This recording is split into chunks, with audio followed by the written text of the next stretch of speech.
Olá, bom dia. Você vai ver no Câmara hoje. O deputado Sérgio Sveiter é nomeado relator de denúncia contra o presidente Michel Temer. Advogados devem entregar hoje a defesa do presidente da República à CCJ. Do Corredor das Comissões, ao vivo, Paula Medeiros. CCJ deve votar na próxima semana parecer favorável ou contrário ao prosseguimento do processo contra o presidente Michel Temer. Votação no plenário da Câmara está prevista para o dia 17 deste mês. O plenário aprova a medida provisória que prorroga prazo do Recine, um incentivo fiscal para salas de cinema. Ao vivo do Salão Verde, Cassiana Tormin. E a Comissão Mista de Orçamento aprovou a destinação de mais recursos para a Polícia Federal retomar a emissão de passaportes. Hoje é quarta-feira, 5 de julho. Agora em Brasília, 8 horas e 53 minutos. Esses são os destaques do Câmara Hoje, que já está no ar.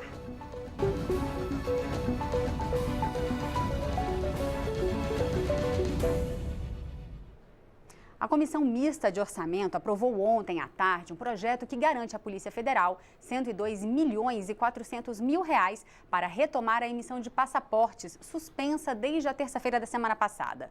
O valor é suficiente para assegurar a emissão de passaportes até o final do ano. Segundo a Polícia Federal, o serviço tinha sido interrompido por falta de recursos. Os recursos suplementares foram remanejados da verba que seria destinada à participação do Brasil na ONU.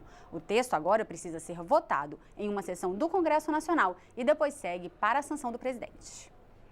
E a gente vai direto ao Salão Verde conversar ao vivo com a repórter Cassiana Tormin sobre esse assunto e também sobre as votações em plenário. Bom dia, Cassiana. Bom dia, Carol. Pois é, então teve essa votação ontem da Comissão Mista de Orçamento, né? Os deputados e senadores aprovaram essa suplementação e, além disso, também o plenário da Câmara conseguiu votar uma medida provisória. Eram 4 que estavam previstas, mas houve obstrução, né, por parte da oposição. O motivo é a crise política envolvendo o presidente da República e, graças a essa obstrução, então, foi possível votar apenas uma medida provisória, como a gente vai ver agora na reportagem. Quando os trabalhos começaram, havia 5 medidas provisórias aguardando votação. Entrou em discussão aquela que prorroga até 2019 o Recine, regime fiscal que dá desconto de impostos federais para a construção ou a modernização de salas de cinema. Mas, como tem acontecido com outros temas, havia um obstáculo: a obstrução feita pelos partidos que não querem ver o plenário votar nada enquanto durar a crise envolvendo o presidente Michel Temer. Ao obstruir a votação no dia de hoje, ao impedir que esse projeto, que essa medida provisória seja validada e que foi aprovado por unanimidade na comissão especial, nós estamos prestando um desserviço ao povo brasileiro. Quando a economia volta a crescer, o PIB volta a crescer, vem os arautos do atraso. Aqueles que não querem que o país se desenvolva, vem impedindo que o homem trabalhe. O Recine foi uma construção, uma importante participação dos nossos governos, de Lula, de Dilma, da Agência Nacional de Cinema. Portanto, é uma medida que nós concordamos no seu conteúdo. Então, não há, de fato, nenhuma questão de conteúdo para nós. O problema é a crise política mesmo. Quer dizer, a atitude de obstrução neste plenário está relacionada com a crise deste governo, com a lambança deste governo. Não é possível tratar com normalidade essa crise política, por isso a obstrução. Mas a medida provisória venceu a obstrução e foi votada e aprovada em meio ao debate. Nós entendemos que essa medida provisória, ela tem no seu objetivo atender àqueles que vão incrementar o cinema nas várias localidades, criando, construindo, reformando as salas de cinema e aparelhos. Isso vai ser isento de impostos. Eu pergunto, quem teria interesse em não aprovar isso, senhor presidente? Posso ficar até sozinho nessa posição, senhor presidente, mas não votarei a favor dessa medida provisória que, mais uma vez, tira dinheiro público como se ele não fosse público, como se fosse de propriedade do governo, para beneficiar uma pequena elite brasileira. Nós precisamos priorizar a educação, saúde e segurança com os nossos tributos. Quando nós tivermos a condição de dar educação, saúde e segurança de qualidade ao nosso povo, a gente pode até discutir renúncia fiscal para produzir cinema. Mas, nesse momento, isso é uma falta de compreensão da prioridade que nós devemos ter no nosso país. Um acordo entre governistas e partidos de oposição permitiu que a votação da medida provisória fosse adiante. Em troca do fim da obstrução, o governo aceitou incluir no texto um pedido do PT de que o benefício fiscal para a construção de salas de cinema priorize municípios de porte médio e a distribuição de recursos seja proporcional entre as regiões do país. A ideia é evitar a concentração dos cinemas nas grandes cidades. Atualmente, o Brasil tem cerca de 3.000 salas de exibição, mas cerca de 90% dos municípios não tem nenhuma. Pois é, e para discutir essas questões, eu vou conversar aqui agora com os deputados Nelson Marcheselli, que é do PTB, vice-líder do governo, e João Daniel, vice-líder do PT. Vou começar aqui pelo senhor, deputado. Hoje tem mais sessão, está prevista outra sessão de votações aqui no plenário. A oposição pretende continuar obstruindo? Bom dia. Bom dia a todos que nos acompanham. Nós da oposição estamos aqui neste Congresso Nacional, na Câmara, fazendo obstrução porque nós entendemos que nós não vivemos um período de normalidade. Este governo, desde que assumiu 12 de maio de 2016, colocou grandes projetos para ser aprovado nesta casa, com interesses apenas econômicos, que são interesses daqueles que financiaram este golpe. Portanto, não é um governo que nós podemos, como oposição, tratar na normalidade. Esse governo está acusado, este governo está investigado, este governo não tem legitimidade. Por isso, é um papel da oposição obstruir e fazer oposição ligado às ruas, como foi feito na última sexta-feira.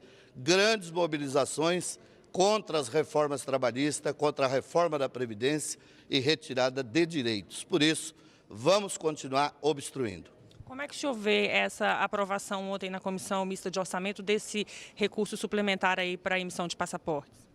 Olha, a oposição entende que tem aprovações que são de interesse, que inclusive são medidas provisórias, que houve participação e debate do governo da presidenta Dilma. Porém, nós temos clareza de que o momento que nós vivemos não é um momento de normalidade. Por isso, nós continuaremos fazendo o debate aqui na Câmara, continuaremos discutindo os problemas reais do Brasil, ligado e antenado com as grandes questões nacionais, e fazendo oposição a este governo que não tem hoje nenhuma legitimidade. Portanto, tem aí mais de 60 medidas provisórias já deste governo. Esse governo vive de medida provisória e nós precisamos continuar acreditando no Brasil, lutando em defesa do povo brasileiro e colocando esse debate que se inicia hoje na CCJ, da questão da investigação, para que este governo seja investigado e seja autorizado pela Câmara Federal este processo do STF. Certo, deputado. Deputado Nelson Marcheselli, essa aprovação aí de recursos para a Polícia Federal agora tem que ser votada ainda por uma sessão do Congresso. O senhor acha que vai ser tranquilo conseguir isso? Vai, é uma necessidade. O país precisa ter passaporte. Isso foi um cochilo do Ministério da Fazenda. Você não pode deixar sem recurso um órgão da Casa da Moeda, principalmente, porque os passaportes são vendidos por R$ 257 mais ou menos, e o custo dele é apenas R$ 69, R$ 70. Então não falta dinheiro. Foi mal distribuído. Vai ser fabricado, ter a continuidade e o governo está atento a isso aí. Agora, essa obstrução no plenário, que inclusive inviabilizou a votação de outras medidas provisórias ontem, não pode ser aí um sinal de que o governo tenha dificuldades de votar a denúncia contra o presidente Michel Temer? Existe essa preocupação tanto na CCJ como depois no plenário também, deputado? Não, eu creio que não. O povo está bem esclarecido, os deputados já têm se manifestado nesse sentido. Nós sabemos perfeitamente que não dá para mudar o governo agora. Faltam anos para terminar o mandato dele. É importante que ele continue E a justiça, após ele entregar o mandato, ele vai se ver com a justiça, vai se defender. Nesse momento, eu acho que não. Nós não podemos dar uma continuidade, trocar presidente, trocar ministérios, trocar tudo agora, faltando um ano. O país está caminhando, reduziu a inflação, reduziu os juros, a produção volta a crescer novamente. Já tivemos 3 meses de superávit já comercial na balança, mais de 29 bilhões de dólares. Eu acho que o Brasil começou a caminhar no sentido de voltar a produzir. Não é hora de a gente trazer essa crise política para o Congresso Nacional. Essa crise política é fora, vamos deixar a justiça trabalhar, vamos deixar a promotoria pública trabalhar no Brasil. Tem muita gente para ser investigada, certo? As delações estão acontecendo, a justiça que trabalhe. Quem detém um cargo público, como é o caso do presidente Temer, ele termine o seu mandato e depois vai responder. Quem deu a ele a legitimidade desse mandato foi o povo. Ele era vice da Dilma, ela foi afastada constitucionalmente, dentro das regras da Constituição, perfeito. Lamentavelmente, o PT tem uma música de uma nota só, sempre falando a mesma coisa, mas não corresponde à realidade. O Código, a nossa Constituição, é clara. No impedimento do presidente, assume o vice-presidente. No impedimento agora do vice-presidente, se houver, assume o presidente da Câmara. Se houver impedimento do presidente da Câmara, assume o presidente do Senado. Se tiver impedimento do presidente do Senado, assume o presidente do Tribunal Federal. Está na Constituição, é claro isso. Nós votamos, o povo votou, quer dizer, nós sabemos perfeitamente qual é a regra do jogo. E a regra do jogo qual é agora? Venha a defesa pedindo liberação para processá-lo. Se o STJ não permitir, vem assim mesmo para o plenário. Se o plenário não permitir, quer dizer que ele não pode ser processado agora, mas ele pode ser processado daqui a um ano, quando ele entregar o cargo. As regras da legislação e, graças a Deus, as instituições do Brasil estão funcionando. O Judiciário está funcionando, o Ministério Público está funcionando, o Legislativo está funcionando e o Executivo está funcionando. Já repatriamos dinheiro para fora, as obras que estavam paralisadas já estão trabalhando, o Rio São Francisco já está sendo concluído, nós estamos trabalhando. O Congresso está trabalhando, apesar da oposição, que ela é legítima, deve ser feita. Eu acredito que cada vez mais nós devemos vencer no voto. Vencer no voto é democracia, é democrático. Obrigado. Deputado João Daniel, como é que choveu o encaminhamento aí dessa denúncia lá na CCJ agora essa semana e na próxima? O Brasil não vive uma normalidade. A Constituição foi rasgada quando foi tirada a presidenta Dilma. A presidenta Dilma foi retirada sem ter cometido nenhum crime. É preciso que o Congresso Nacional autorize a investigação e este presidente, que não é legítimo, seja afastado.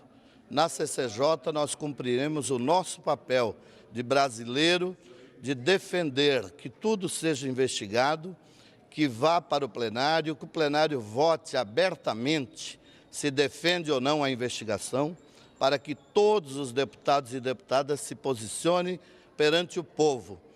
Não vivemos a normalidade. O Congresso Nacional e o governo estão tomando medidas de interesse de grupos econômicos. O nosso país não voltou ao crescimento, ao contrário, aumenta o desemprego, quebram e rasgam a CLT, estão querendo acabar com a Previdência Pública. Por isso nós temos esperança de que o Brasil é um país que pode dar ao seu povo direito ao trabalho, educação, saúde. Para isso nós precisamos de um governo legítimo. Nada mais importante do que o Congresso agora devolver ao povo o direito de eleições diretas.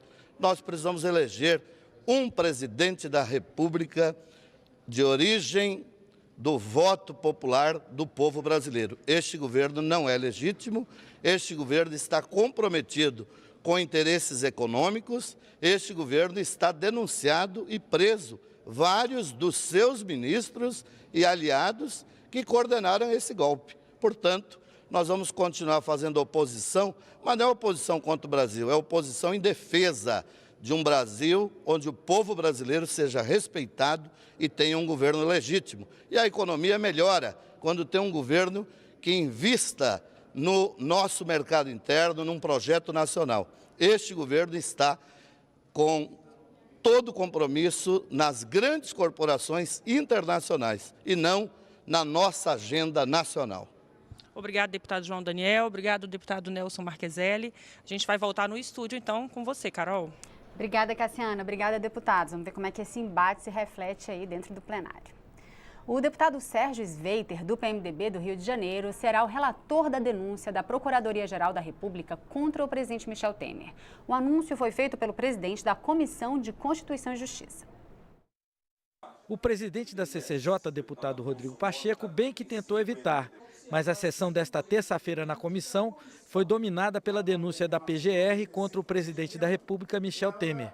Sem conseguir votar nada, a única decisão tomada foi a indicação do deputado Sérgio Sveiter para a relatoria da análise da admissibilidade do processo. A escolha da presidência de designação foi para o deputado Sérgio Sveiter, do Rio de Janeiro, e foi levado em conta o fato de ser o deputado Sérgio Sveiter um advogado e um conhecido e notório advogado, com profundo conhecimento jurídico. Então, uma pessoa que pode lidar com essa matéria com conhecimento de causa. O carioca Sérgio Sveiter está no seu segundo mandato. Advogado, o deputado já foi presidente da OAB no Rio e secretário de Justiça do Estado do Rio de Janeiro nos governos Garotinho e Rosa Garotinho.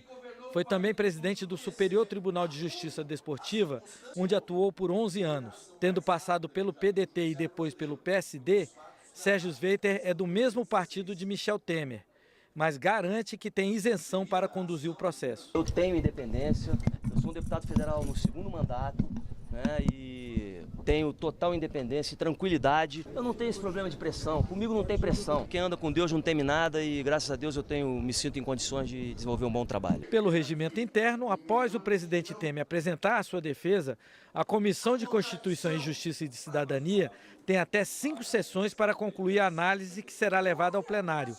Mas ainda há várias lacunas que deverão ser decididas pelo presidente da comissão. Como no regimento da Casa ficou destacado hoje na manifestação de vários deputados aqui, existem algumas lacunas.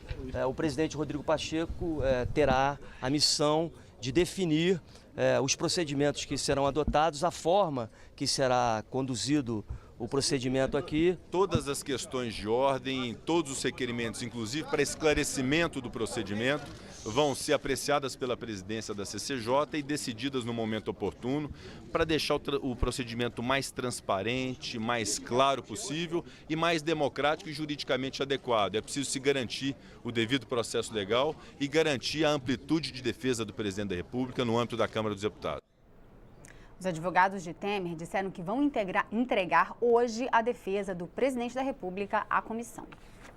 E ontem, o presidente da Câmara, deputado Rodrigo Maia, participou de uma reunião com a presidente do Supremo Tribunal Federal, ministra Carmen Lúcia. Segundo Maia, a pauta do encontro foi a reforma da Previdência e também uma consulta para esclarecer detalhes de como deve ser o rito de tramitação da denúncia contra o presidente Michel Temer aqui na Câmara. O presidente buscou esclarecer, entre outros pontos, a quantidade de deputados de acusação e de defesa que poderão ter a palavra no dia da discussão da denúncia em plenário. Fiz questão de relatar a ela o rito que nós estaremos usando no julgamento da denúncia do presidente Michel Temer, que é o rito que está claro no regimento interno da Câmara, o artigo 217, e apenas fiz esse relato para que ela esteja informada, porque sempre há o risco de algum lado judicializar essa questão, e eu disse que eu vou respeitar rigorosamente o rito da casa, o regimento da casa e também a possibilidade, claro, de ter um debate correto dessa matéria. É o único ponto que eu acho que é mais frágil, porque pela regra são 2 para um lado e 2 para o outro. Eu acho que a gente tem que ampliar um pouquinho isso, mas isso é uma questão que eu vou ainda discutir com os líderes da base e da oposição. E a gente vai agora ao corredor das comissões conversar com a repórter Paula Medeiros sobre os próximos passos da denúncia na CCJ e também sobre outros assuntos em discussão na comissão. Bom dia, Paula. Bom dia, Carol. O presidente da Comissão de Constituição e Justiça, deputado Rodrigo Pacheco, tem agora pela manhã uma reunião com coordenadores das bancadas partidárias na CCJ para definir detalhes do andamento da denúncia contra o presidente Michel Temer na comissão. O presidente Michel Temer deve apresentar ainda hoje sua defesa à CCJ, bem antes do prazo de 10 sessões do plenário a que tem direito. Esse prazo, na verdade, começou a contar ontem com a realização de uma sessão no plenário da Câmara. Assim que essa defesa for apresentada, a CCJ tem o prazo de 5 sessões para votar o relatório favorável ou contrário ao prosseguimento do processo contra o presidente Michel Temer. Essa votação na CCJ deve ser realizada na próxima semana. E a votação no plenário da Câmara deve ser feita no dia 17 deste mês. Apesar de atrair todas as atenções, este não é o único assunto na Comissão de Constituição e Justiça nessa quarta-feira. A comissão tem uma reunião marcada agora pela manhã para análise da admissibilidade da proposta de emenda à Constituição que estabelece eleições diretas para a presidência da República se os cargos de presidente e vice ficarem vagos até 6 meses antes do final do mandato. Pela regra atual, a eleição direta só é realizada se os cargos ficarem vagos nos primeiros 2 anos do mandato. Nos últimos 2 anos, a eleição é indireta e a escolha é feita pelos integrantes do Congresso Nacional. Eu vou conversar agora com o deputado Esperidião Amin, que é o relator dessa proposta de emenda à Constituição e apresentou o parecer favorável à admissibilidade da PEC. Deputado, bom dia. Na semana passada, a votação acabou adiada por um pedido de vista. O senhor acha que hoje é possível a votação do seu relatório na CCJ? Olha, eu acho muito difícil, porque essa questão da denúncia contra o presidente da República está monopolizando todas as energias. E é lamentável que as circunstâncias criem esta sensação de que a proposta de emenda da eleição direta é uma coisa oportunista. Circunstancial não é. Em 2015, na mini-reforma política, nós aprovamos por lei que a eleição será direta, exceto nos últimos 6 meses de mandato, em caso de dupla vacância. Ou seja, isto já está no Código Eleitoral, artigo 224. Mas é uma legislação precária porque a Constituição, que está acima, estabelece diferente. O que esta proposta de emenda à Constituição, de autoria do deputado Miro Teixeira, estabelece, e ela foi apresentada no ano passado, não foi apresentada agora, é aquilo que está no Código Eleitoral. Ou seja, até os 6 meses finais, a eleição será direta, como é a regra da soberania do voto popular. E o meu parecer é de junho do ano passado. Só que como a oposição também dormiu no ponto ano passado, e agora é que veio com a história das diretas já, as pessoas pensam que esta PEC foi feita para a atual crise política brasileira. E isso contamina o debate. Mas a verdade é esta. A proposta é correta, ela conserta um equívoco do Congresso, que numa lei ordinária estabeleceu o princípio da eleição direta até os últimos 6 meses, e vem ao encontro de um preceito básico da Constituição, que é a soberania do voto popular. As circunstâncias, a crise política, a denúncia contra o presidente Temer, a discussão que se trava na sociedade, animada pela oposição, de que o mandato do presidente Temer pode ser questionado quanto à sua legitimidade, esse discurso político contamina o debate e dificulta uma decisão. Mas eu repito, esta proposta tem que ser aprovada. Se não puder ser aprovada agora, será aprovada mais tarde, no momento em que os ânimos não estiverem tão distorcidos pelo momento político que se vive. O senhor acha que com esse momento político atual, essa proposta está inviabilizada, tem que aguardar uma solução, essa análise da denúncia, para depois dar andamento a essa proposta de emenda à Constituição, deputado? A denúncia e o propósito de afastar o presidente Temer cria um conjunto de circunstâncias que comprometem o debate sob o ponto de vista constitucional, sob o ponto de vista direitos essenciais que estão na Constituição, infelizmente.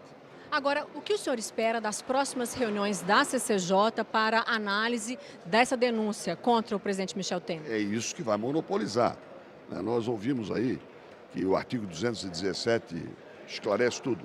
Não esclarece porque nunca se fez. É um processo pioneiro. E sempre que aparece um assunto dessa gravidade pela primeira vez, há correlações, conexões. Por exemplo, pode chamar testemunha? Pode convocar o Procurador-Geral da República aqui ou no plenário? Isso ainda vai ter que ser convocar ou convidar, inclusive o homem da JBS. Tudo isso pode ser colocado para discussão, porque é a primeira vez que se faz. É só olhar o número de questões de ordem que foram apresentadas ontem e que o presidente não respondeu, o presidente da comissão.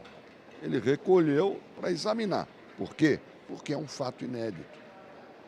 É um fato importante, relevante, que monopoliza as atenções e ofusca a apreciação de outras matérias. E ele tem agora, pela manhã, o presidente da CCJ, uma reunião com os coordenadores das bancadas partidárias na CCJ, justamente para tentar afinar essa análise dessa denúncia na comissão. O senhor acha possível um entendimento, pelo menos sobre o rito? É necessário o entendimento, mas não vai ser fácil, porque o que o presidente da Comissão de Justiça tem procurado, e é da sua obrigação, é estabelecer um equilíbrio. Aqui não existe consenso. Tem que haver um entendimento sobre o rito. Sobre o voto, não. Cada um vai votar de acordo com a sua consciência, sofrendo pressões partidárias, do governo, da oposição e da sociedade. Isso é política. Mas a busca do entendimento é sobre o rito, que não está totalmente esclarecido.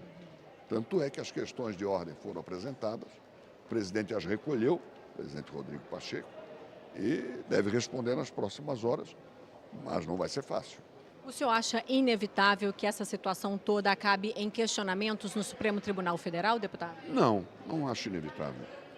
O assunto é que vai para o Supremo. Se houver o acolhimento da denúncia, nós estaremos transferindo para o Supremo o prosseguimento da investigação, do inquérito, e o julgamento do presidente da República por causa de um crime comum. Certo, mas um questionamento sobre o rito aqui na Câmara, o senhor acha possível evitar? Acho difícil que se questione o Supremo, porque é um assunto interno, a não ser que se fira um direito de defesa, por exemplo. E qual é a expectativa dos integrantes da CCJ para que o presidente Rodrigo Pacheco apresente uma resposta às questões de ordem e defina, então, os ritos dessa denúncia na comissão? Hoje. Porque se é verdade que a defesa vai ser apresentada hoje, quarta-feira, toda a atuação do relator e da comissão tem que ser, todo esse rito tem que estar devidamente esclarecido já. Muito obrigada, deputado, por essa entrevista e nós voltamos agora ao estúdio. Carol.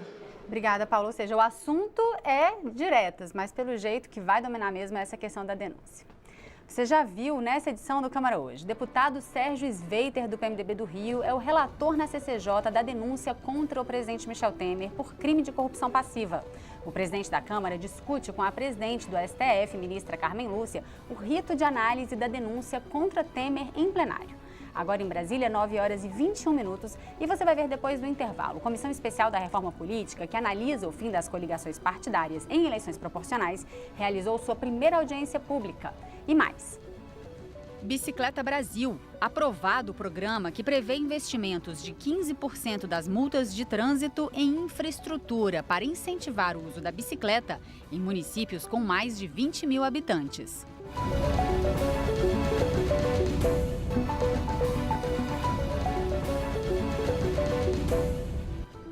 9h22 em Brasília. O Câmara Hoje está de volta e a gente começa esse segundo bloco diretamente do corredor das comissões. A gente volta a falar com a repórter Paula Medeiros agora sobre outros assuntos em discussão por lá na manhã de hoje.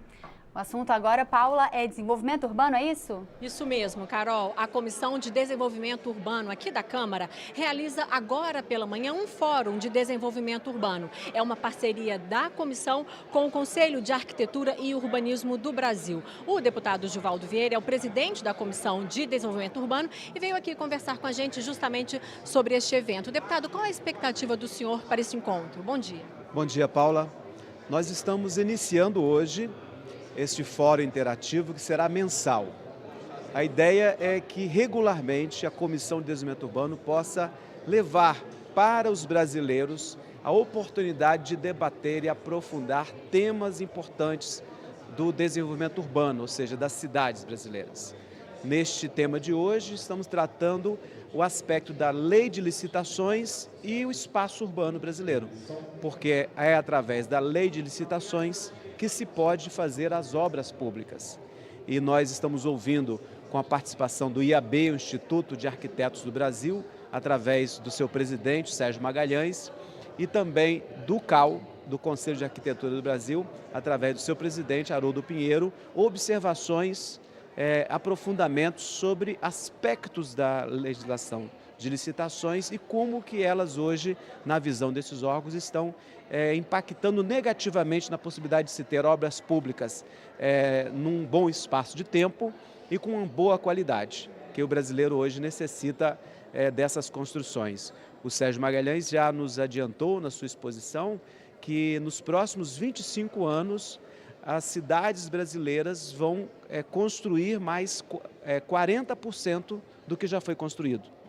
Então nós teremos um crescimento muito grande das cidades, ou seja, novas residências serão feitas naturalmente pelos brasileiros nesses próximos 25 anos e vão demandar mais planejamento, mais obras públicas e nós precisamos nos preparar para este crescimento do espaço urbano brasileiro. Porque a pior possibilidade é o crescimento desordenado, né, deputado? É muito mais difícil depois rever, consertar, é preferível planejar antes e garantir que esse desenvolvimento, que essa construção seja feita de uma maneira mais adequada. É isso que esse fórum pretende?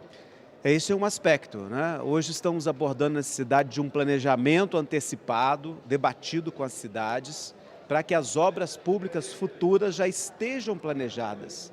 Também dentro desse planejamento do crescimento das cidades. A partir desse planejamento, a necessidade de que os projetos sejam feitos antecipadamente e sejam completos, prevejam todos os aspectos das obras públicas. E a partir desses projetos completos, que nós tenhamos escolhas das obras segundo critérios que privilegiem a capacidade técnica, né, e desta maneira uma boa qualidade das obras a serem oferecidas para que isso aconteça num bom espaço de tempo e para que o brasileiro possa ter as entregas necessárias. Precisamos preparar as cidades nesses 25 anos aí à frente, não só para corrigir passivos, né, de um crescimento que teve nos últimos anos muito grande, mas também nos preparar para um crescimento que vai continuar acontecendo. O senhor acha possível que de encontros como esse, que será realizado daqui a pouco, agora de manhã, surjam propostas de leis, de novas legislações que facilitem esse crescimento mais planejado das cidades, deputado? Com certeza. Os próprios expositores hoje já me entregaram como presidente da Comissão de Desenvolvimento Urbano propostas de intervenções e legislações. Estão propondo que haja uma lei específica para a realização de obras, porque hoje a lei de licitações ela é geral, ela serve desde o procedimento para a compra de uma caneta até o procedimento para a construção de uma mega usina hidrelétrica, por exemplo. Então, estão propondo uma lei específica para as obras públicas. Nós vamos fazer o próximo fórum interativo discutindo o aspecto da regularização fundiária, um tema que está sendo muito debatido hoje no Brasil, com a tramitação da medida provisória 759. Queremos discutir como fazer para regularizar o espaço urbano, atendendo à necessidade dos mais pobres. Não precisamos regularizar as cidades de maneira a que trabalhemos também esse aspecto da diminuição da pobreza no Brasil. Muito obrigada, deputado Givaldo Vieira, por essa entrevista e um bom trabalho na Comissão de Desenvolvimento Urbano. E a gente volta com você, Carol. Obrigada, Paula. Obrigada, deputado. O assunto agora é reforma política. A comissão especial que analisa o fim das coligações partidárias em eleições proporcionais realizou sua primeira audiência pública nesta terça-feira. Além dessa, outras 2 comissões especiais debatem mudanças nas regras eleitorais.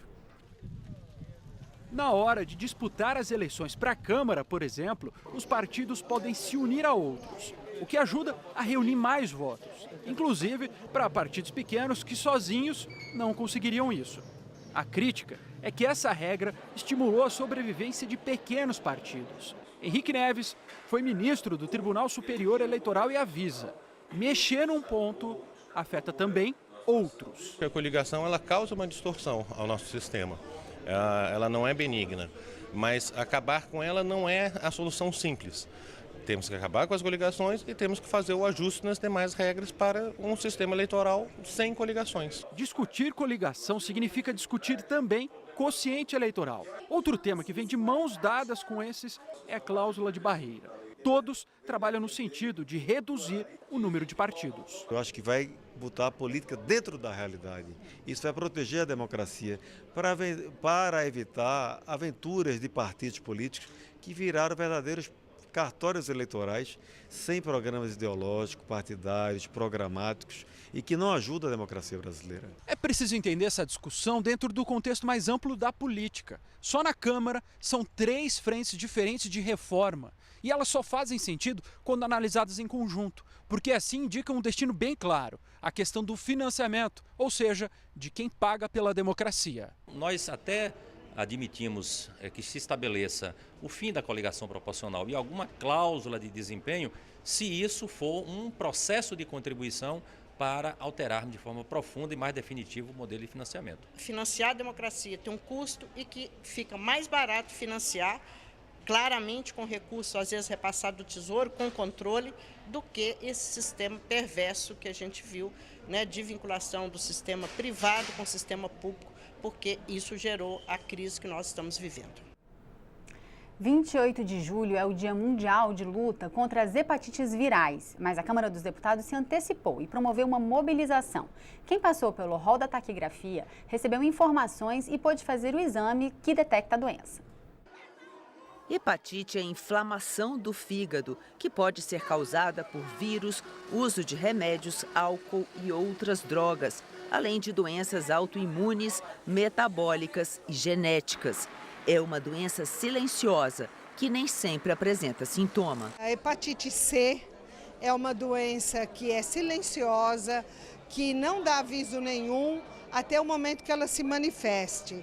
As hepatites são consideradas um problema mundial de saúde pública, que atinge 400 milhões de pessoas em todo o planeta, segundo dados da Organização Mundial de Saúde. O número é 10 vezes maior que o de pessoas contaminadas pelo HIV. A doença pode levar à morte. No Brasil, a estimativa da Sociedade Brasileira de Infectologia é de que há 2 milhões de pessoas com algum dos tipos de hepatite, mas apenas 300 mil sabem que têm a doença. E o jeito é se prevenir. Cuidado para não se ferir, não compartilhar a agulha, tesoura, aparelho de barba, nada, não compartilhar instrumentos cortantes ou pérfuro cortantes. Uma outra maneira de prevenir as hepatites é estar em dia com os exames de detecção da doença e com as vacinas de prevenção. A Câmara realizou um evento para lembrar a luta contra a doença, uma iniciativa da Frente Parlamentar Mista de Combate às Hepatites, em parceria com o Departamento Médico da Câmara e com o Ministério da Saúde. É fundamental a ação que está sendo desenvolvida hoje, mas o que causa realmente alegria é ver o fluxo de pessoas que hoje está buscando informações, buscando fazer o teste de detecção, se vacinar. Isso significa que o trabalho que vem sendo desenvolvido pelo Legislativo, junto com o Judiciário, vem cumprindo a sua missão institucional, a sua função pública, porque essa é uma doença em que prevenir é o melhor remédio. Quem passava pelo rol da taquigrafia aproveitou a campanha para fazer exames e se vacinar. e adorou a iniciativa. Eu considero fundamental esse tipo de evento. É uma forma de trazer a vacina até a comunidade. A gente que trabalha muito o dia todo, tem a vida muito corrida, muitas vezes descuida um pouco da saúde, né? E quando a saúde vem até a gente, é o melhor dos cenários, né? Veja agora outros assuntos que foram destaque nessa quarta-feira. Denúncias de fraudes marcaram a audiência pública com confederações de esportes pouco populares que recebem recursos públicos. Os novos presidentes das confederações brasileiras de esgrima, hóquei sobre grama, tiro com arco e triatlon explicaram na Comissão do Esporte as medidas tomadas para evitar novas fraudes em licitações. Os dirigentes também reclamaram do corte de patrocínio de estatais como a Petrobras. Segundo eles, haverá impacto negativo na preparação de atletas para as Olimpíadas de 2020 em Tóquio, no Japão. A Comissão de Defesa do Consumidor discutiu o cancelamento dos planos de saúde. Pelas regras atuais da ANS, a Agência de Saúde Suplementar, os planos coletivos podem ser cancelados quando não houver mais interesse por uma das partes.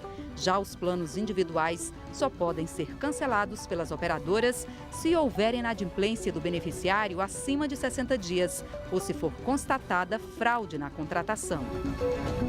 Impasse na discussão do projeto que cria um programa de financiamento para as santas casas e hospitais filantrópicos. A proposta é analisada por uma comissão especial da Câmara. Segundo as entidades filantrópicas, há uma dívida de 21 bilhões de reais, provocada principalmente pela defasagem na correção da tabela de serviços do Sistema Único de Saúde.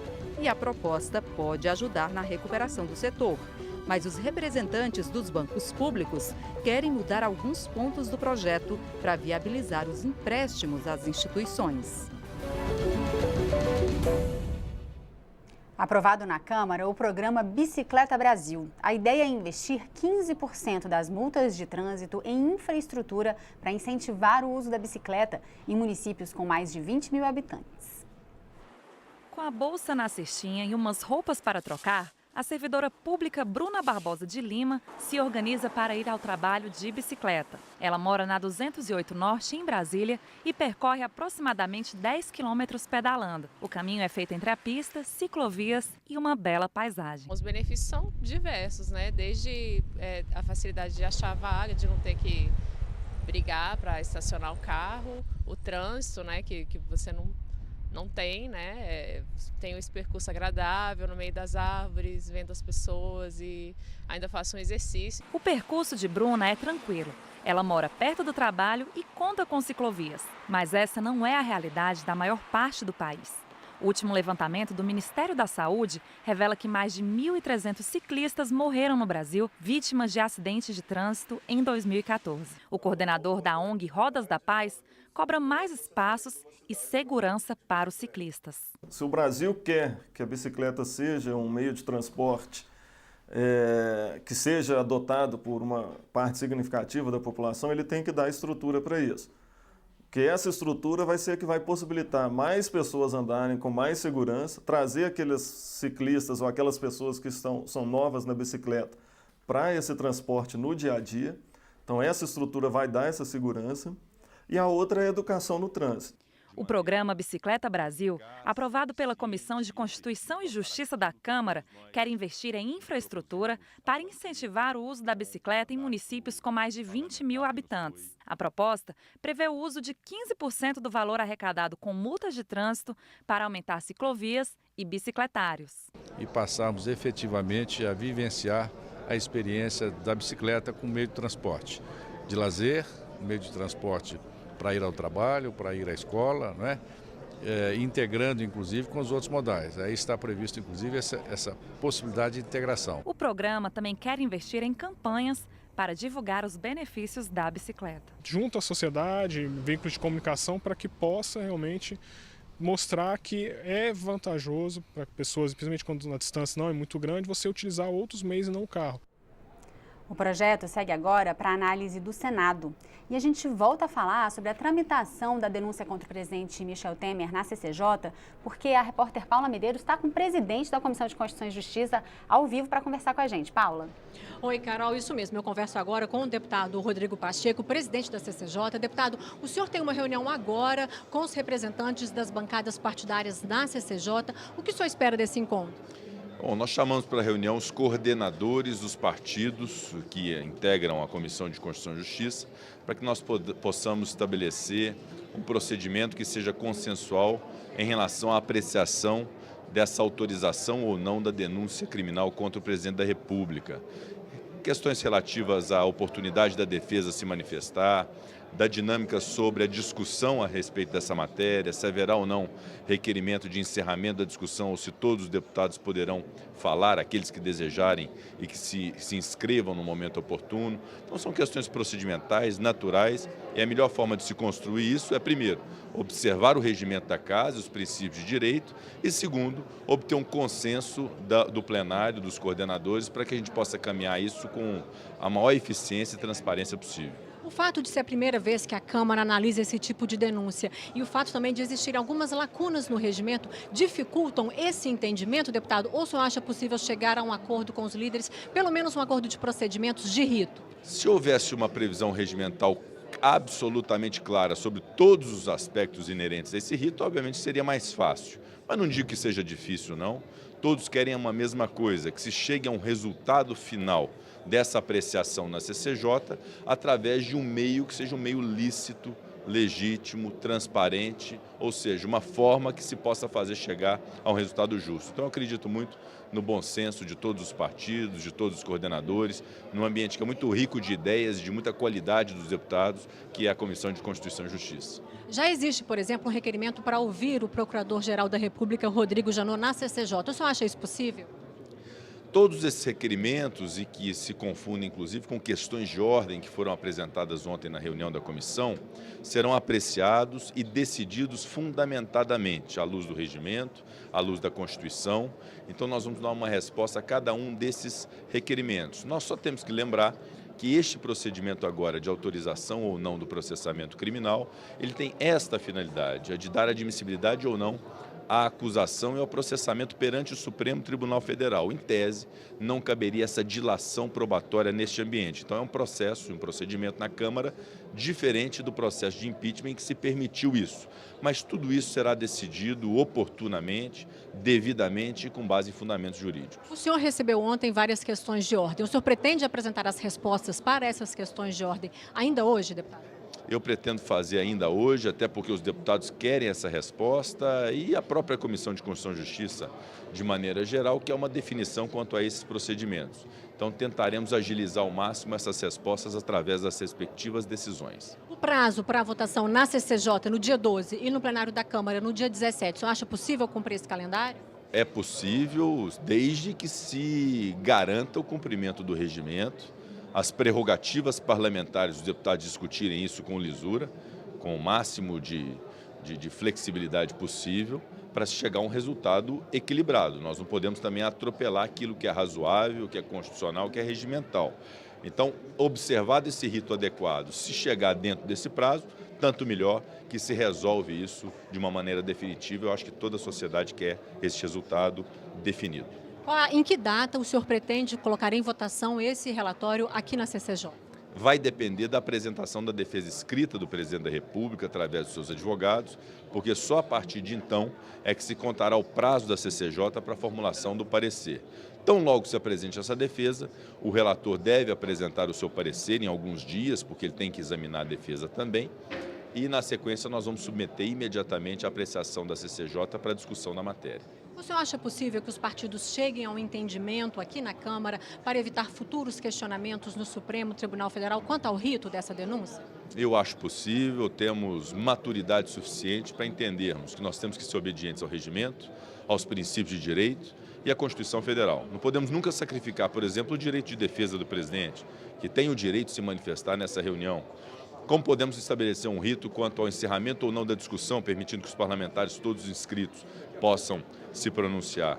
Então essa maturidade nos fará levar um rito que seja um rito adequado, sem ter que judicializar isso. Estamos todos cansados da judicialização da política. Muito obrigada, deputado, por essa entrevista e um bom trabalho hoje no comando da CCJ. Eu que agradeço. Voltamos ao estúdio, Carol. Obrigada, Paula. Obrigada, deputado, pelos esclarecimentos. Agora, o acervo de arte, arquitetura e design da Câmara vai estar disponível também para os internautas num canal do Google Arts and Culture, lançado nesta terça-feira. Participe dessa viagem virtual. A Câmara é um dos principais cenários da vida política do país. E é também um grande museu, com arquitetura conhecida em todo o mundo e um acervo permanente de obras de arte. Agora, além do grande número de visitantes que vêm conhecer pessoalmente esse patrimônio, ele também pode ser visto pela internet.